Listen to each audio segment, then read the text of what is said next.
नमस्कार दोस्तों, मैं हूं सरोज मिश्रा और आज हम एक ऐसी यात्रा पर निकल रहे हैं जो हमें हमारी संस्कृति और आस्था की गहराइयों तक ले जाएगी। आज हम जानेंगे भगवान नारायण के सभी अवतारों के बारे में। यह एक ऐसा विषय है जो सदियों से हमारी आस्था और संस्कृति का अभिन्न अंग रहा है।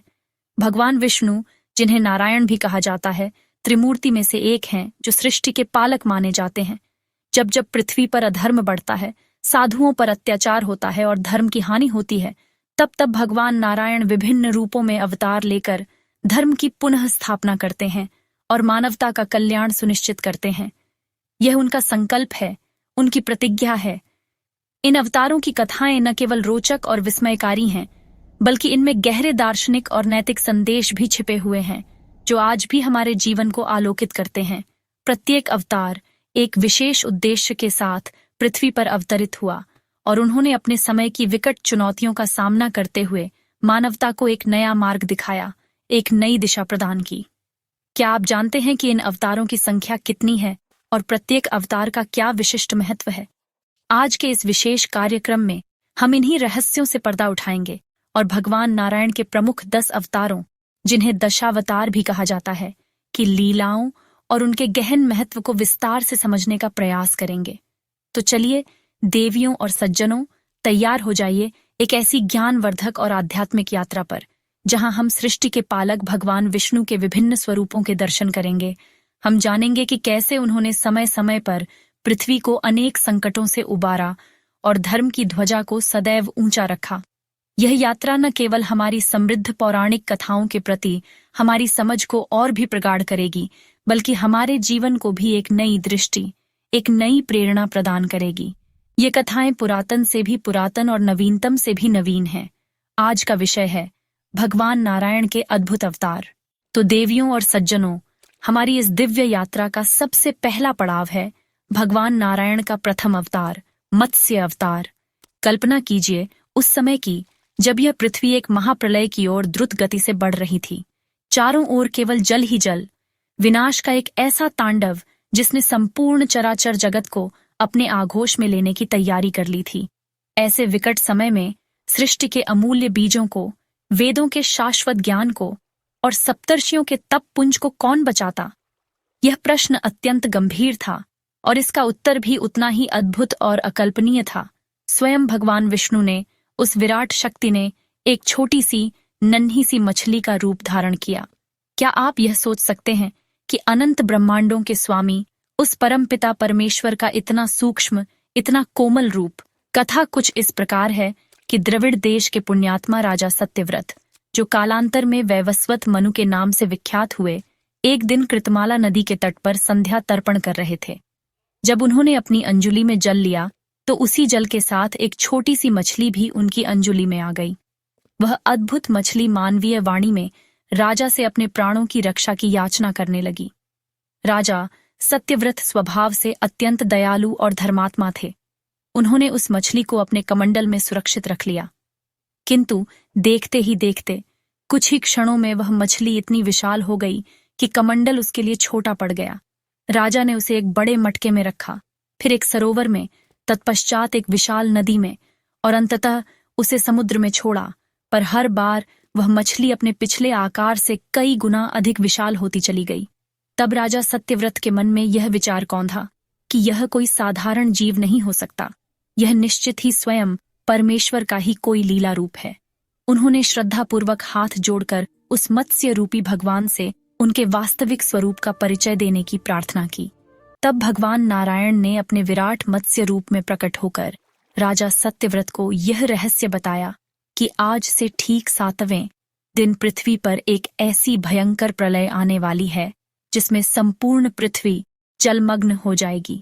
उन्होंने राजा को एक अत्यंत विशाल नौका का निर्माण करने का आदेश दिया और कहा कि वह सभी प्रकार के प्राणियों के एक एक जोड़े, सभी औषधियों और वनस्पतियों के बीज तथा सप्तर्षियों को लेकर उस नौका में सवार हो जाएं, ताकि नवीन सृष्टि का सूत्रपात हो सके।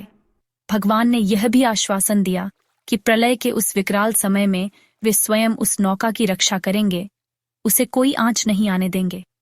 जब प्रलय का निर्धारित समय आया और आकाश से मूसलाधार वर्षा होने लगी, जिससे पृथ्वी धीरे धीरे जल में विलीन होने लगी, तब वह विशाल सुनहरी मछली पुनः प्रकट हुई। उसके मस्तक पर एक सुदृढ़ सींग था। राजा सत्यव्रत ने भगवान के आदेशानुसार वासुकी नाग को रस्सी के रूप में प्रयोग करके नौका को उस सींग से बांध दिया। मत्स्य भगवान उस नौका को अपने सींग से खींचते हुए प्रलय के विनाशकारी और उत्ताल तरंगों वाले जल में सुरक्षित रखते हुए हिमालय की उच्चतम चोटी तक ले गए। इस प्रकार उन्होंने न केवल सृष्टि के भावी जीवन को बचाया, बल्कि उन वेदों का भी संरक्षण किया जिन्हें हयग्रीव नामक एक शक्तिशाली दैत्य चुराकर पाताल लोक में ले गया था, और मत्स्य भगवान ने उसका वध कर वेदों को पुनः प्राप्त किया। मत्स्य अवतार हमें यह गहन शिक्षा देता है कि सर्वशक्तिमान ईश्वर किसी भी रूप में, चाहे वह कितना भी छोटा या नगण्य क्यों न प्रतीत हो, आकर अपने भक्तों की ओर धर्म की रक्षा कर सकते हैं।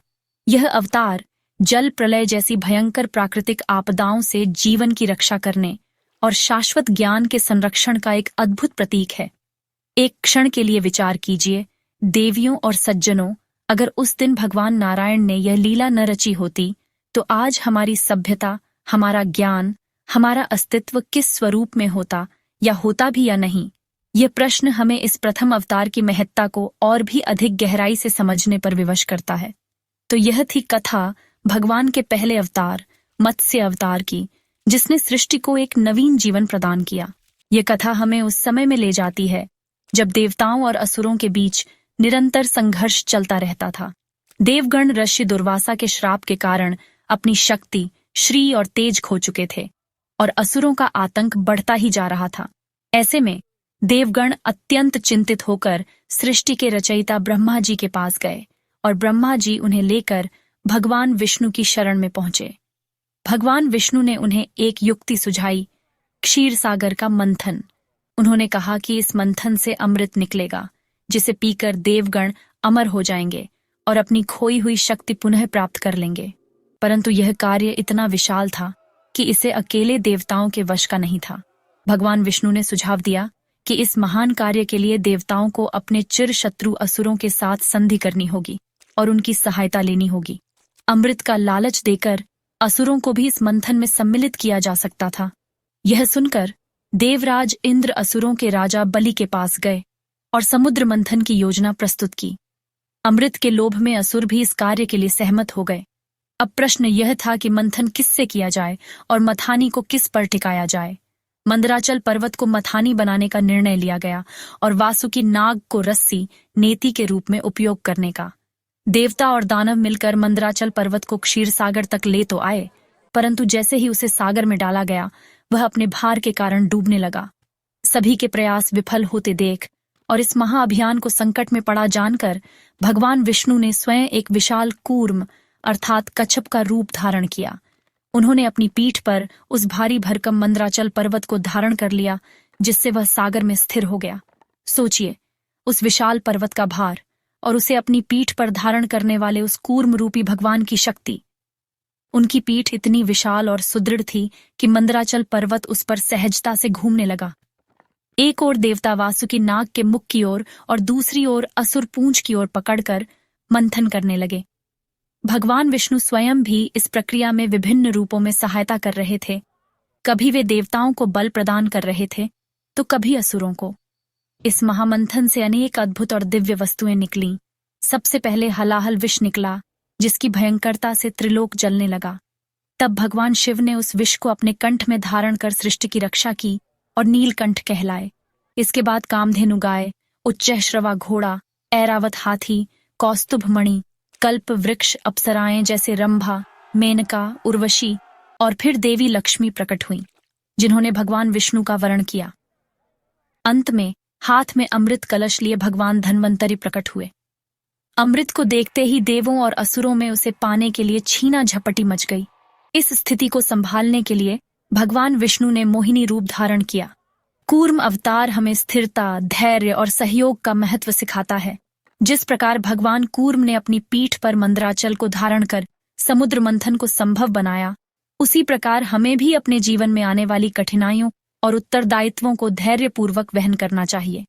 यह अवतार यह भी दर्शाता है कि महान लक्ष्यों की प्राप्ति के लिए कभी कभी अपने शत्रुओं से भी सहयोग लेना पड़ सकता है, जैसा कि देवताओं ने असुरों के साथ किया भगवान विष्णु का यह कूर्म रूप आधार और अवलंबन का प्रतीक है, जिसके बिना कोई भी महान कार्य सिद्ध नहीं हो सकता। यह कथा हमें बताती है कि जब उद्देश्य महान हो तो स्वयं भगवान भी किसी न किसी रूप में सहायता के लिए अवश्य आते हैं। यह अवतार उस समय हुआ जब पृथ्वी एक भयानक संकट में घिर गई थी। दिति के 2 पुत्र थे, हिरण्यकशिपु और हिरण्याक्ष। ये दोनों ही अत्यंत बलशाली और अहंकारी दैत्य थे, जिन्होंने अपने तप से अजेयता का वरदान प्राप्त कर लिया था। इनमें से हिरण्याक्ष इतना उद्दंड और शक्तिशाली हो गया था कि उसने स्वर्ग पर आक्रमण कर देवताओं को पराजित कर दिया और उनके अधिकारों को छीन लिया। उसका अहंकार इतना बढ़ गया कि उसने पृथ्वी देवी को ही अपने बाहुबल से उठाकर रसातल यानी ब्रह्मांड के आदिम जल में छिपा दिया। पृथ्वी के जलमग्न हो जाने से सर्वत्र त्राही त्राही मच गई, यज्ञ यागादि शुभ कर्म रुक गए और सृष्टि का संतुलन बिगड़ने लगा। पृथ्वी देवी की करुण पुकार सुनकर और देवताओं की प्रार्थना से द्रवित होकर सृष्टि के पालक भगवान विष्णु ने एक अत्यंत विशेष रूप धारण करने का निश्चय किया।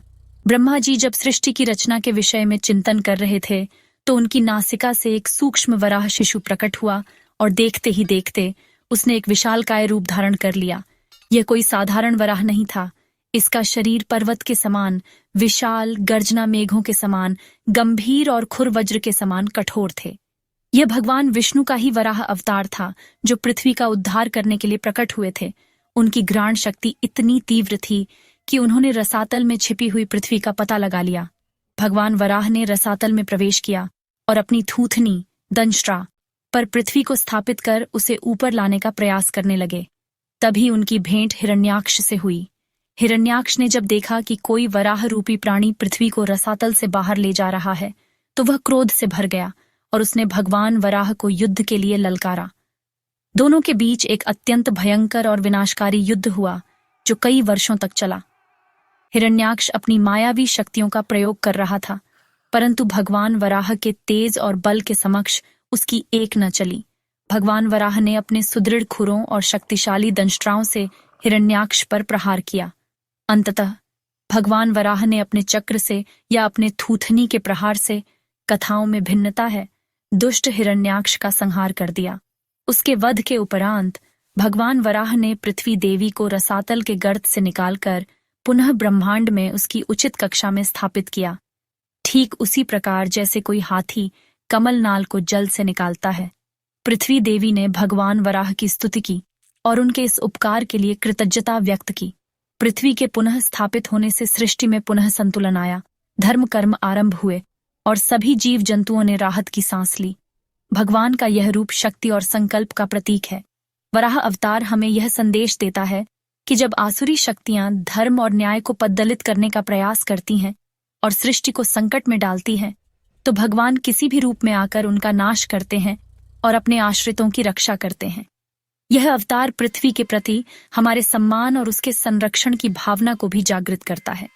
जिस प्रकार भगवान वराह ने पृथ्वी को संकट से उबारा, उसी प्रकार हमारा भी यह कर्तव्य है कि हम अपनी इस धरती माँ का सम्मान करें और इसे सभी प्रकार के प्रदूषण और विनाश से बचाएं।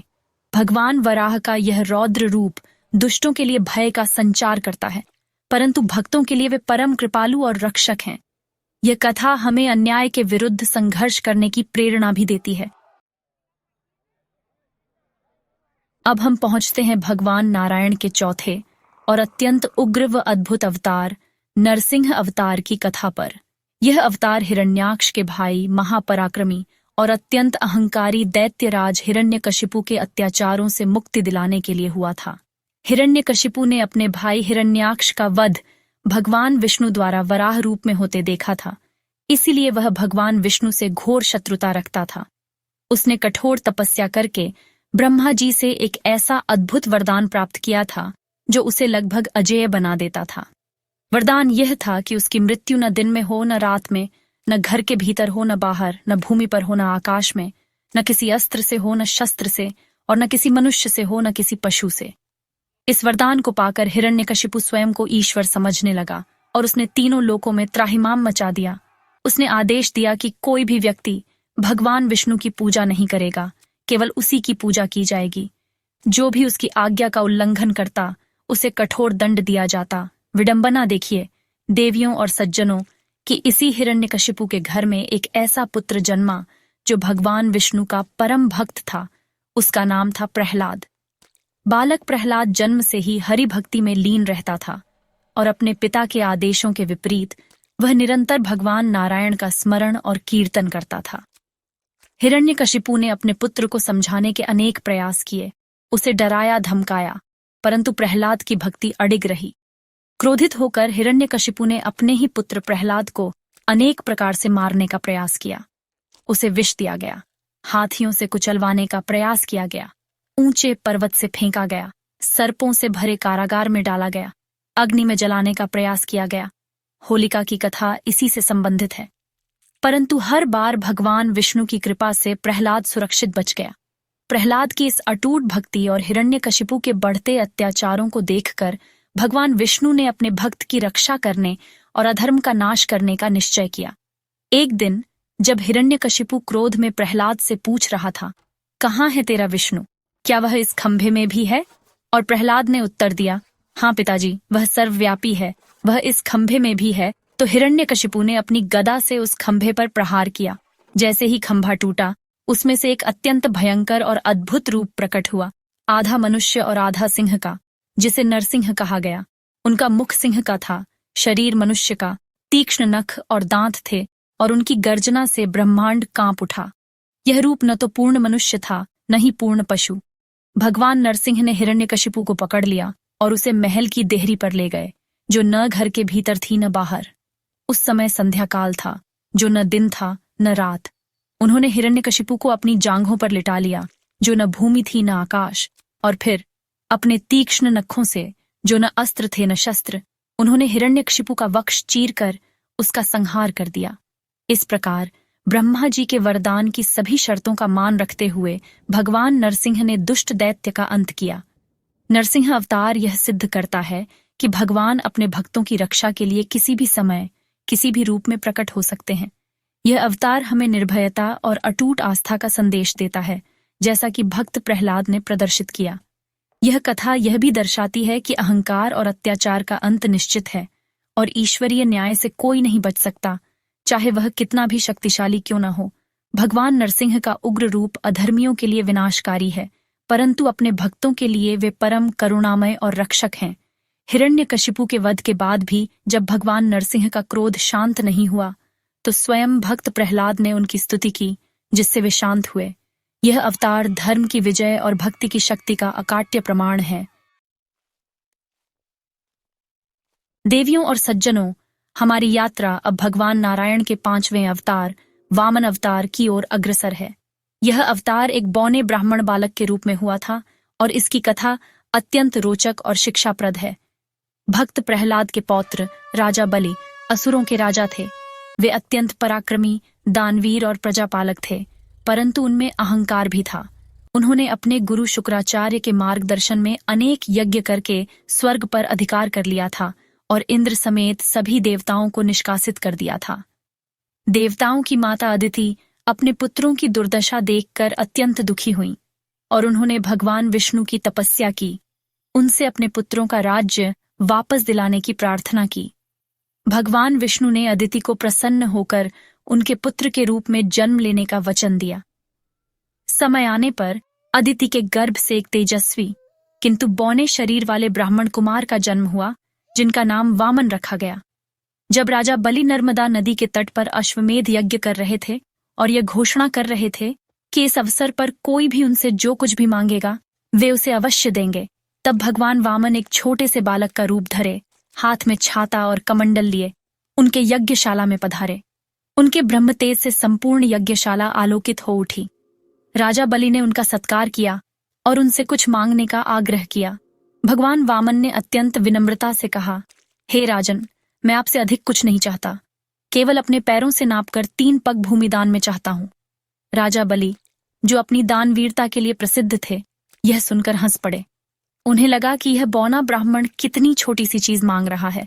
उन्होंने तुरंत 3 पग भूमि देने का वचन दे दिया।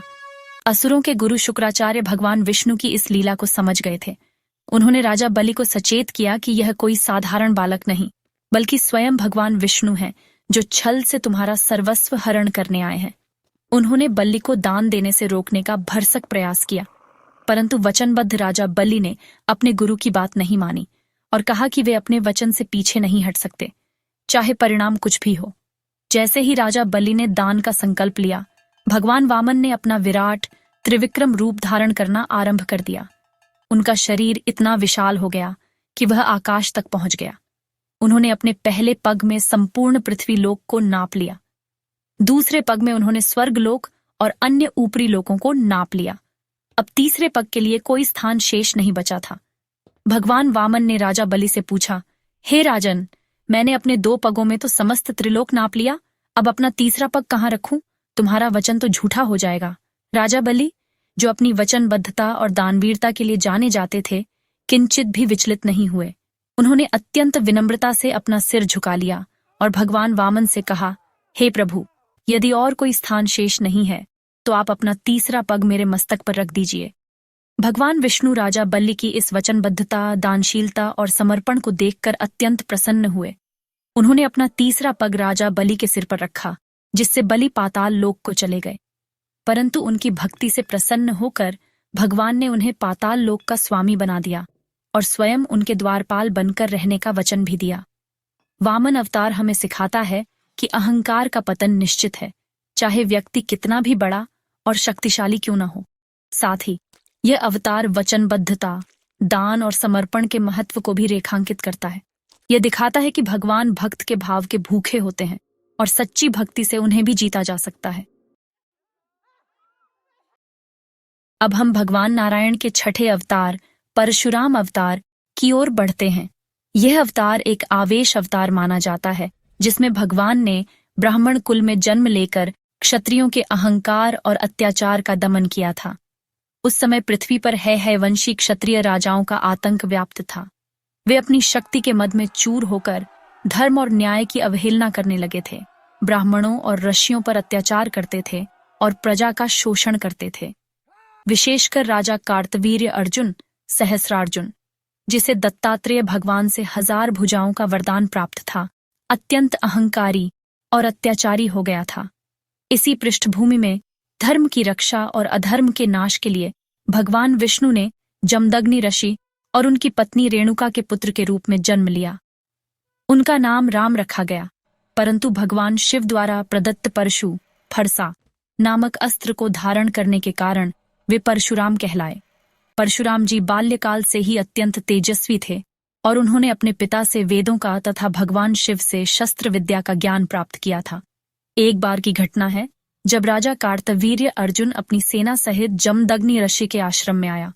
ऋषि जमदग्नि के पास कामधेनु गाय कपिला थी, जो सभी इच्छाओं को पूर्ण करने वाली थी। ऋषि ने कामधेनु की सहायता से राजा और उसकी पूरी सेना का भव्य सत्कार किया। कामधेनु के इस चमत्कार को देखकर कार्तवीर्य अर्जुन के मन में लोभ आ गया और उसने ऋषि से कामधेनु को मांगा।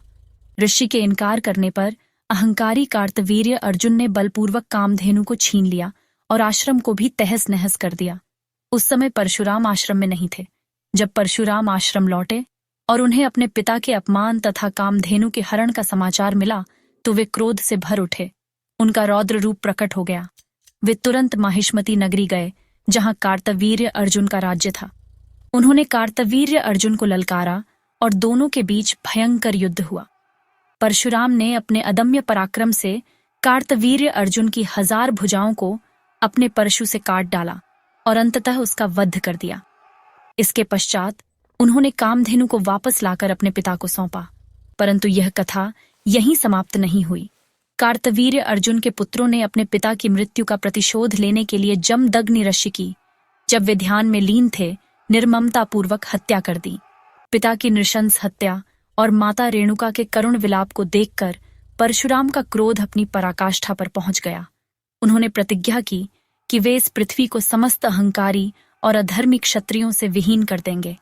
अपनी इस प्रतिज्ञा को पूर्ण करने के लिए उन्होंने 21 बार पृथ्वी पर घूम घूम कर आताताई क्षत्रियों का संहार किया और उनके रक्त से समंत पंचक क्षेत्र में 5 सरोवर भर दिए। इस प्रकार उन्होंने पृथ्वी पर धर्म और न्याय की पुनः स्थापना की। बाद में अपने पितामह रचीक मुनि के समझाने पर उनका क्रोध शांत हुआ और उन्होंने शेष पृथ्वी कश्यप ऋषि को दान कर दी और स्वयं महेंद्र पर्वत पर तपस्या करने चले गए। परशुराम अवतार हमें यह सिखाता है कि अन्याय और अत्याचार का प्रतिकार करना आवश्यक है और कभी कभी धर्म की रक्षा के लिए शस्त्र भी उठाने पड़ते हैं। यह अवतार राइचस एंगर अर्थात धर्म सम्मत क्रोध का प्रतीक है। यह भी दर्शाता है कि सत्ता का दुरुपयोग और अहंकार विनाश का कारण बनता है। परशुराम जी चिरंजीवी हैं और माना जाता है कि वे आज भी महेंद्र पर्वत पर तपस्यार्थ हैं। वे त्रेता युग में भगवान राम के समय और द्वापर युग में भीष्म, द्रोण और कर्ण के गुरु के रूप में भी उपस्थित थे। यह अवतार ब्राह्मण और क्षत्रिय दोनों के धर्मों के संतुलन की आवश्यकता को भी दर्शाता है। ज्ञान और शक्ति जब धर्म के मार्ग पर चलते हैं तभी समाज का कल्याण होता है। त्रेता युग में जब पृथ्वी पर राक्षसों का आतंक बढ़ गया था, विशेषकर लंका के राजा रावण का, जो अपने 10 सिरों और अपार शक्ति के बल पर तीनों लोकों को त्रस्त कर रहा था, तब धर्म की स्थापना और साधुजनों की रक्षा के लिए भगवान विष्णु ने अयोध्या के चक्रवर्ती सम्राट दशरथ और महारानी कौसल्या के पुत्र के रूप में जन्म लिया। भगवान राम का जीवन आदर्शों, त्याग और मर्यादा का एक उत्कृष्ट उदाहरण प्रस्तुत करता है, जो आज भी हमारे समाज के लिए प्रेरणा स्रोत है। भगवान राम का बाल्यकाल गुरु वशिष्ठ के आश्रम में शिक्षा दीक्षा प्राप्त करते हुए बीता। वे अपने तीनों भाइयों लक्ष्मण, भरत और शत्रुघ्न के साथ अत्यंत प्रेम पूर्वक रहते थे। युवावस्था में उन्होंने ऋषि विश्वामित्र के यज्ञ की राक्षसों से रक्षा की और उन्हीं के साथ जनकपुरी जाकर सीता स्वयंवर में भगवान शिव के धनुष पिनाक पर प्रत्यंचा चढ़ाकर सीता जी से विवाह किया। अयोध्या लौटने पर जब उनके राज्याभिषेक की तैयारियां हो रही थीं, तभी उनकी सौतेली माता कैकेयी ने मंथरा के बहकावे में आकर राजा दशरथ से अपने 2 वरदान मांगे, भरत के लिए राज्य और राम के लिए 14 वर्ष का वनवास। पिता के वचन की रक्षा के लिए भगवान राम ने हंसते हंसते राजपाट त्याग कर वनवास स्वीकार कर लिया। उनके साथ उनकी पत्नी सीता और भाई लक्ष्मण भी वन को गए। वनवास काल में उन्होंने अनेक ऋषि मुनियों के दर्शन किए, उनके कष्टों का निवारण किया और अनेक राक्षसों का संहार किया। पंचवटी में निवास करते समय रावण की बहन शूर्पणखा के अपमान का प्रतिशोध लेने के लिए रावण ने छल से सीता जी का हरण कर लिया। सीता जी की खोज में भगवान राम और लक्ष्मण दर दर भटके। इसी क्रम में उनकी भेंट हनुमान, सुग्रीव, जामवंत जैसे परम भक्तों और वीर वानरों से हुई। उन्होंने किष्किंधा के राजा बाली का वध करके सुग्रीव को राजा बनाया और वानर सेना की सहायता से लंका पर चढ़ाई करने की योजना बनाई। नल और नील नामक वानरों की सहायता से समुद्र पर सेतु का निर्माण किया गया, जिसे आज भी राम सेतु के नाम से जाना जाता है। लंका में भगवान राम की सेना और रावण की राक्षसी सेना के बीच एक महाभयंकर युद्ध हुआ। इस युद्ध में लक्ष्मण मेघनाद के शक्ति बाण से मूर्छित हो गए। तब हनुमान जी संजीवनी बूटी लाकर उनके प्राणों की रक्षा करते हैं। अंततः भगवान राम ने अपने दिव्य बाणों से रावण और उसके भाई कुंभकर्ण तथा पुत्र मेघनाद सहित समस्त राक्षस कुल का संहार किया। विभीषण को लंका का राजा बनाकर और सीता जी को अग्नि परीक्षा के उपरांत स्वीकार कर 14 वर्ष का वनवास पूर्ण होने पर वे अयोध्या लौटे, जहां उनका भव्य राज्याभिषेक हुआ।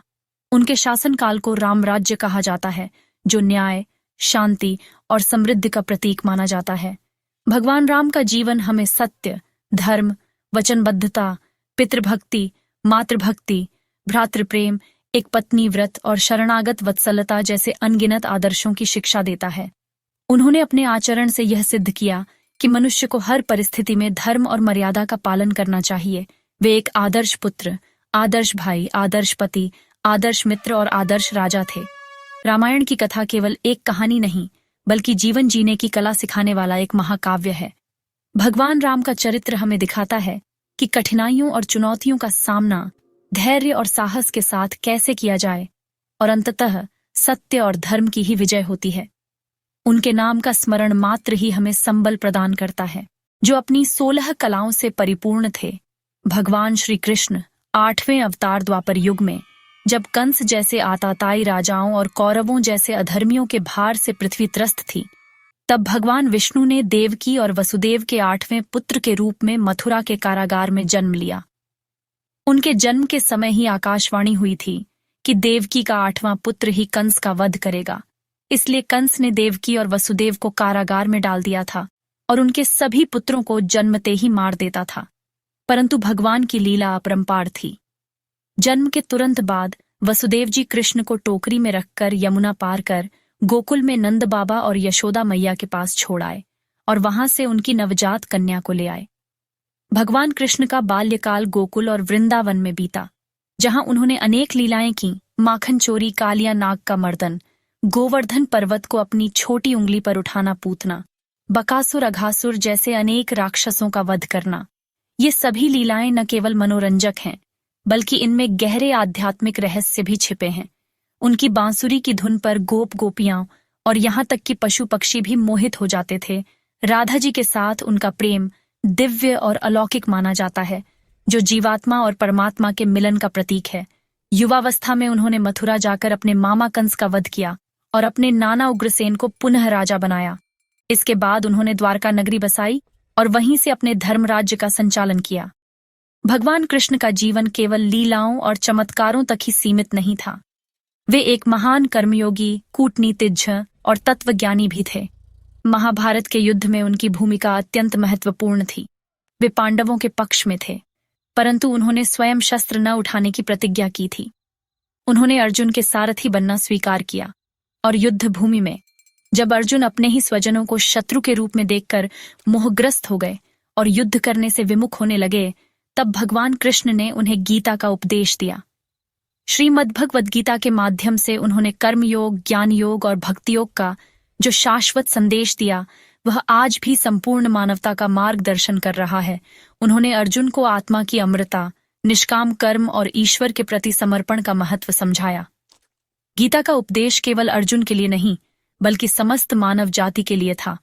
भगवान कृष्ण ने सिखाया कि धर्म की रक्षा के लिए यदि युद्ध भी करना पड़े तो वह उचित है। उन्होंने यदा यदा ही धर्मस्य ग्लानिर्भवति भारत का उद्घोष करते हुए यह आश्वासन दिया कि जब जब धर्म की हानि होगी और अधर्म बढ़ेगा, तब तब वे धर्म की पुनः स्थापना के लिए अवतार लेंगे।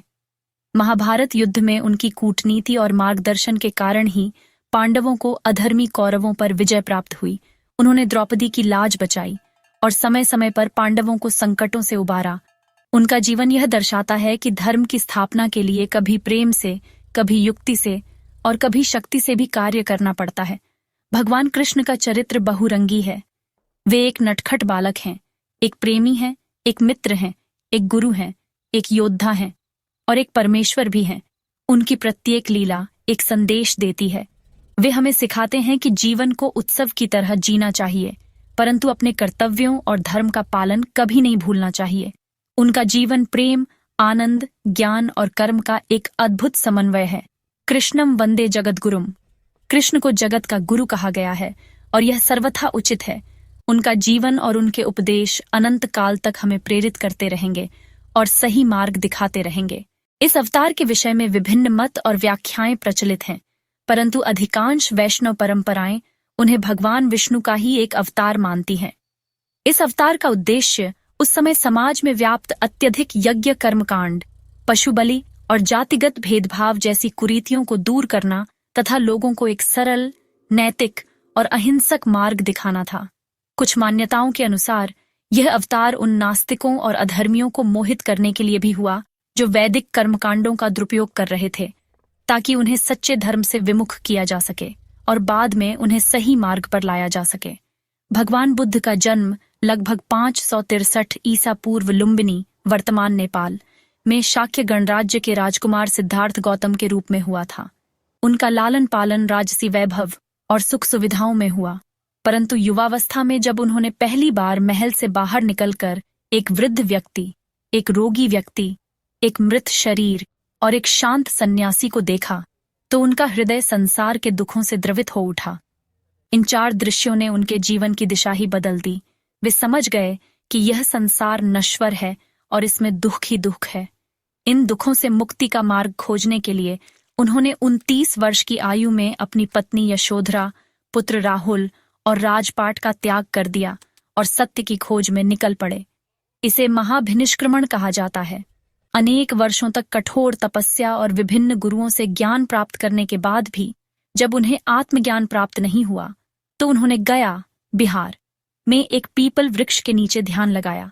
वहीं 35 वर्ष की आयु में वैशाख पूर्णिमा के दिन उन्हें बोध अर्थात परम ज्ञान की प्राप्ति हुई और वे सिद्धार्थ गौतम से बुद्ध अर्थात ज्ञाता या जागृत बन गए। जिस वृक्ष के नीचे उन्हें ज्ञान प्राप्त हुआ वह बोधि वृक्ष कहलाया। ज्ञान प्राप्ति के पश्चात उन्होंने अपना पहला उपदेश सारनाथ में 5 सन्यासियों को दिया, जिसे धर्म चक्र प्रवर्तन कहा जाता है। उन्होंने 4 आर्य सत्यों का प्रतिपादन किया। दुख है, दुहक का कारण है, दुहक का निरोध संभव है और दुहक निरोध का मार्ग है।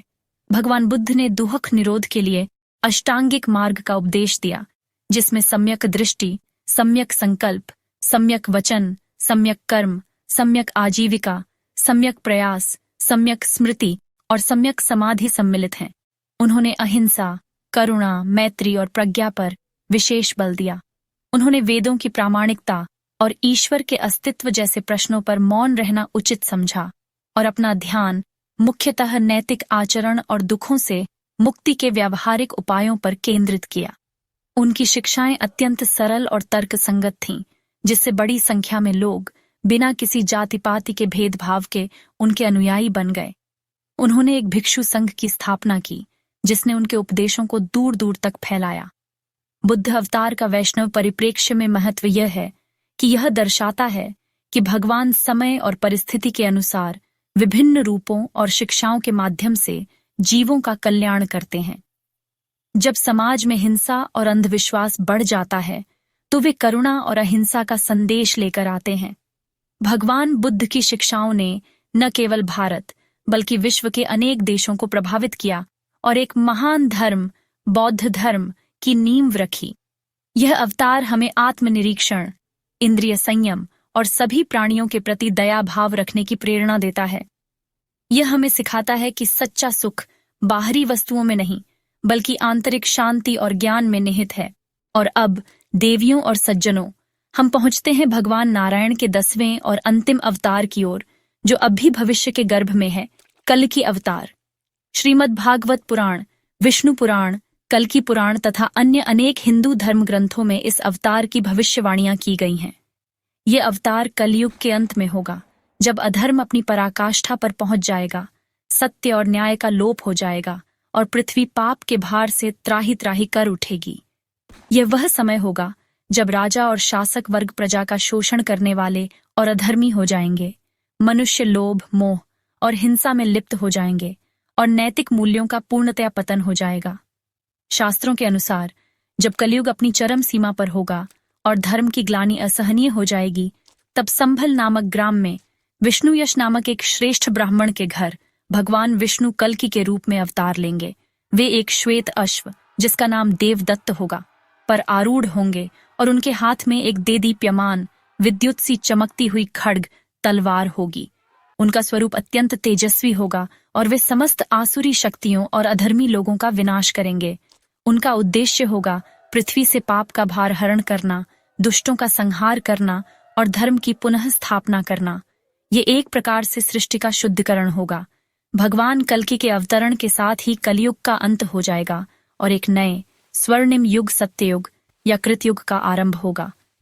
सत्ययुग में पुनः धर्म, न्याय, सत्य और शांति का साम्राज्य स्थापित होगा। मनुष्य पुनः नैतिक और आध्यात्मिक मूल्यों का पालन करेंगे और पृथ्वी पर सुख समृद्धि का वास होगा। कल्कि अवतार एक प्रकार से प्रलय और नवनिर्माण के बीच की एक महत्वपूर्ण कड़ी है। वे न केवल विनाशक हैं बल्कि एक नए और बेहतर युग के सूत्रधार भी हैं। उनका अवतार यह दर्शाता है कि समय चक्र निरंतर घूमता रहता है और अंधकार के बाद प्रकाश का आगमन निश्चित है। कल्कि अवतार की अवधारणा हमें यह आशा बंधाती है कि चाहे वर्तमान परिस्थितियां कितनी भी निराशाजनक क्यों न हो, अंततः धर्म की विजय अवश्य होगी। यह हमें यह भी स्मरण कराता है कि ईश्वर की दृष्टि सर्वव्यापी है और वे समय आने पर हस्तक्षेप अवश्य करते हैं। यह अवतार हमें धैर्य रखने और अपने धर्म पर अडिग रहने की प्रेरणा देता है, क्योंकि जब अधर्म अपनी सीमाएं लांघ जाता है तो उसका विनाश सुनिश्चित होता है। कल्कि अवतार की प्रतीक्षा एक प्रकार से उस दिव्य न्याय की प्रतीक्षा है जो सृष्टि के संतुलन को बनाए रखता है। यह हमें अपने कर्मों के प्रति सचेत रहने का भी संदेश देता है, क्योंकि कलयुग के अंत का एक कारण मनुष्यों के दुष्कर्म भी होंगे। तो कल्कि अवतार भविष्य में धर्म की पुनर्स्थापना और एक नए युग के आरंभ का प्रतीक है। यह भगवान विष्णु के अवतार चक्र का समापन बिंदु भी है, जिसके बाद सृष्टि एक नए चक्र में प्रवेश करेगी। हालांकि यह अवतार अभी हुआ नहीं है, परंतु इसकी कथा और इसकी परिकल्पना हमें यह विश्वास दिलाती है कि ईश्वर की करुणा और उनका न्याय शाश्वत है। यह हमें वर्तमान में अच्छे कर्म करने और धर्म के मार्ग पर चलने के लिए प्रोत्साहित करता है, ताकि हम आने वाले स्वर्णिम युग के साक्षी बन सकें या कम से कम उसके योग्य बन सकें। कल की अवतार एक चेतावनी भी है और एक आश्वासन भी। अधर्म का नाश और धर्म की विजय सुनिश्चित है। मत्स्य अवतार से लेकर भविष्य में होने वाले कल की अवतार तक प्रत्येक अवतार ने हमें यह स्पष्ट रूप से दर्शाया है कि जब जब इस पृथ्वी पर धर्म पर संकट आता है, जब आसुरी शक्तियां सिर उठाती हैं और मानवता त्रस्त होती है, तब तब सृष्टि के पालक भगवान विष्णु स्वयं हस्तक्षेप करते हैं, विभिन्न रूपों में अवतरित होते हैं। इन कथाओं के माध्यम से हमने न केवल अपने समृद्ध और गहन पौराणिक ज्ञान को समझा, बल्कि जीवन के उन अमूल्य सिद्धांतों को भी जाना जो आज भी और आने वाले हर युग में हमारे लिए उतने ही प्रासंगिक रहेंगे। प्रत्येक अवतार एक विशेष संदेश, एक विशेष शिक्षा लेकर आया, जो हमारे जीवन को सही दिशा प्रदान करने में सक्षम है। यह दिव्य यात्रा हमें यह भी सिखाती है कि ईश्वर की शक्ति असीम है, उनकी लीलाएं अपरंपार हैं और उनके कार्य करने के तरीके भी अनगिनत और अकल्पनीय हैं। कभी वे एक छोटी सी मछली के रूप में प्रकट होकर सृष्टि की रक्षा करते हैं, तो कभी एक उग्र नरसिंह के रूप में अवतरित होकर भक्त की लाज बचाते हैं। कभी वे मर्यादा पुरुषोत्तम राम बनकर आदर्श मानवीय मूल्यों की स्थापना करते हैं, तो कभी लीला पुरुषोत्तम कृष्ण बनकर प्रेम, ज्ञान और कर्म का अद्भुत मार्ग दिखाते हैं। इन अवतारों का उद्देश्य केवल दुष्टों का संहार करना मात्र नहीं रहा, बल्कि उससे भी महत्वपूर्ण अपने भक्तों का उद्धार करना, धर्म की पुनः स्थापना करना और समाज को एक नई दिशा देना भी रहा है। आशा है भगवान नारायण के इन दशावतारों की कथाओं ने आपके हृदय को छुआ होगा, आपकी आत्मा को आंदोलित किया होगा और आपके ज्ञान के भंडार में निश्चित रूप से वृद्धि की होगी। यह केवल मनोरंजक कथाएं नहीं हैं, देवियों और सज्जनों, बल्कि ये हमारे जीवन को सही अर्थ और दिशा देने वाले मार्गदर्शक सिद्धांत हैं, हमारे सांस्कृतिक और आध्यात्मिक धरोहर का अभिन्न अंग है। धन्यवाद दोस्तों। अगर आपको यह जानकारी, यह प्रस्तुति पसंद आई हो, तो कृपया इस वीडियो को लाइक करें और हमारे चैनल को सब्सक्राइब करें, ताकि हम भविष्य में भी आपके लिए ऐसे ही ज्ञानवर्धक कार्यक्रम लाते रहें। और हाँ, इस दिव्य ज्ञान को अपने मित्रों और परिवारजनों के साथ भी अवश्य साझा करें। हम शीघ्र ही मिलेंगे एक और रोचक और ज्ञानवर्धक विषय के साथ। तब तक के लिए मुझे, सरोज मिश्रा को आज्ञा दीजिए। नमस्कार।